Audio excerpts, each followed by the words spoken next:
فرمایا وصلوا باللیل والناس نیام، جب لوگ سو رہے ہوں تم مصلی بچھا کے نماز پڑھنے لگ جاؤ۔ تمہارا رب کے ساتھ تعلق اس قدر مضبوط ہونا چاہیے کہ ایسے وقت میں کہ جب لوگ سو رہے ہوں تو تم سجدہ ریز ہو جاؤ، تاکہ ریاکاری کا امکان بھی مسترد ہو جائے۔ تو یہ چار کام جب تم کرو گے، رسول کریم نے ارشاد فرمایا تدخل الجنہ بالسلام، جنت میں سلامتی سے داخل ہو جاؤ۔ راستے کے جو مراحل ہیں، جنت کے اندر پہنچنے کے جو مراحل ہیں، وہ بھی سلامتی سے طے ہو جائیں گے۔ قبر بھی، حشر بھی، میزان بھی، پلزرات بھی، سارے مراحل آسانی سے طے ہوتے چلے جائیں گے اگر تم یہ چار کام کر لو۔ ان تین کاموں کا تعلق ہماری معاشرتی زندگی سے ہے، اور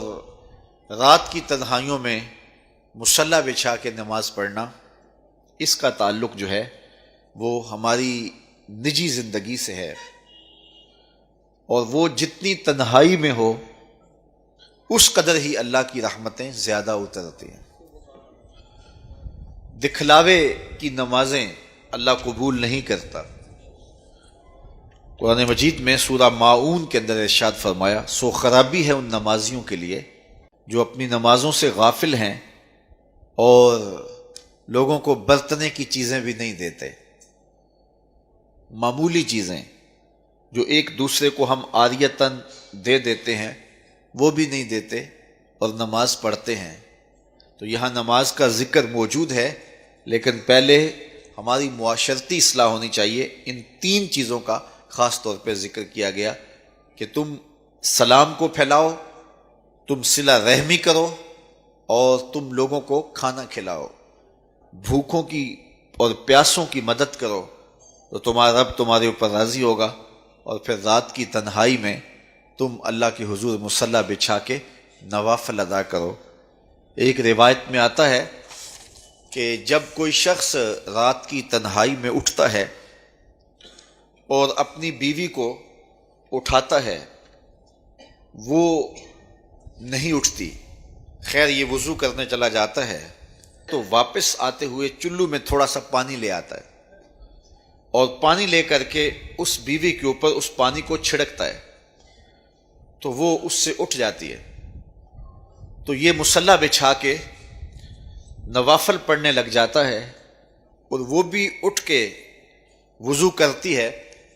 اور پھر وہ آتی ہے تو یہ نوافل پڑھ رہا ہوتا ہے، چارپائی کی دوسری سمت مصلی بچھا کے وہ بھی نوافل پڑھنے لگ جاتی ہے۔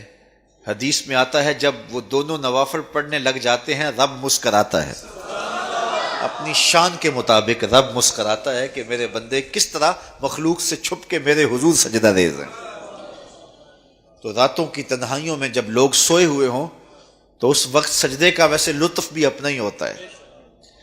چونکہ کوئی دیکھ رہا ہو تو کئی طرح کی باتیں ذہن میں آئی جاتی ہیں، لیکن تنہائی ہو، اندھیرا ہو، کوئی دیکھ نہ رہا ہو تو پھر اس کا اپنا لطف ہوتا ہے، اور سحری کے وقت اٹھ کے نماز پڑھنے کا سرور بھی اپنا ہے۔ اور میں کہتا ہوں کہ وہ ملنے کی گھڑیاں ہوتی ہیں، انسان کو ان گھڑیوں کے اندر اللہ کی خاص رحمتیں نصیب ہوتی ہیں، اور جو سحری کے سجدوں کا مزاج رکھتا ہے اللہ تعالیٰ اس کے من کے اندر روشنیاں ڈال دیتا ہے۔ اقبال کہتا ہے رومی ہو، رازی ہو، عطار ہو کہ غزالی، کچھ ہاتھ نہیں آتا بے آہ سحر گاہی۔